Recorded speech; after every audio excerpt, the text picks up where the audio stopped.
I'm Martin Bashir. Coming up at the top of the hour, the war for women voters is on, with Ann Romney defending her role as a stay-at-home mother. But is this distracting from the larger issue? And what policies does Romney actually have to win the support of women? Plus, George Zimmerman appears in court to face a murder charge for shooting Trayvon Martin just as the NRA kicks off its annual faith. So, are more stand-your-ground laws on the agenda?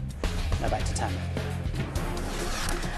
Trayvon Martin's parents are thanking supporters around the world for helping push for the arrest of George Zimmerman. The online petition, in fact, that you see right here, will it help bring that story to the world? More than 2 million people worldwide have signed their names on the petition calling for George Zimmerman's arrest. Zimmerman was, of course, arrested last night, and he had his first court appearance earlier today in the last hour. This is the video of when he was first arrested last night.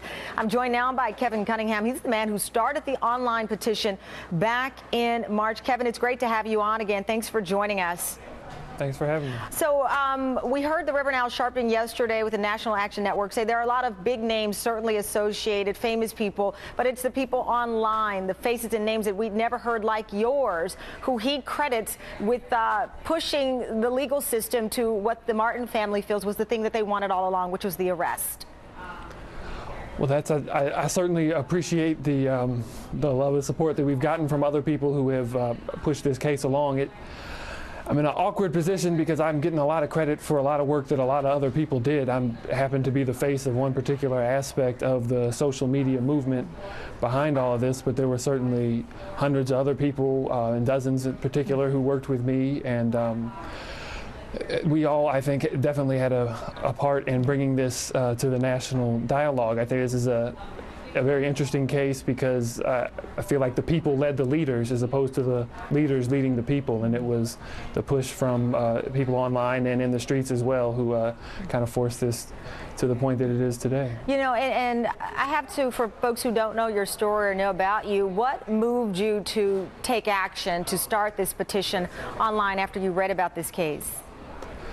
Well, I'd probably write a thesis about it if I wanted to, but there's tons of things. I read the article, originally a very brief article that had the basic facts of the case, and there were a lot of things that made me just identify with Trayvon, his position, the fact that he was a child, the fact that he was stalked and eventually murdered, and it obviously inflamed me very seriously. And I'd been working in social media and been working with the tools that I'd seen ever since the Egyptian Revolution, where I kind of fell in love with what was going on over there and tried to learn lessons from the tools that they used.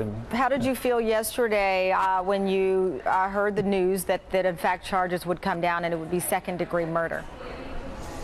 I felt great. It was, in particular, that it was second-degree murder. I was afraid that they were going to just charge manslaughter, and I was very happy to hear that second-degree murder is being charged. And now I feel, in large part, that our work as far as advocating in this case is kind of over. I didn't wear my hoodie this time. I think we have to step into a new phase, and what that phase is going to be in particular, I'm not exactly sure, but the fact is it's been turned over to the authorities now, where it should have been in the first place, and it's going to be able to proceed from there, and I have confidence in the system from this point forward. And the larger conversation of social media, so many people debate, you know, Twitter, 140 characters, Facebook, it's, you know, for chatting it up with old friends. This, though, sheds the light on the importance of being able to have the social media, being able to have voices who don't have television shows, don't have radio shows, but who can make a difference, Kevin.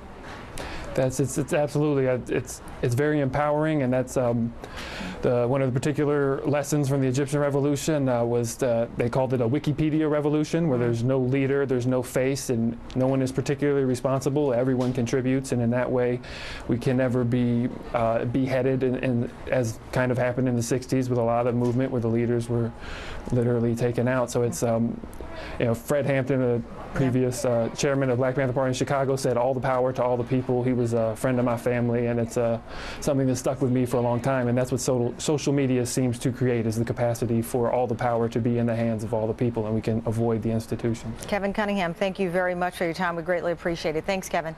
Thank you.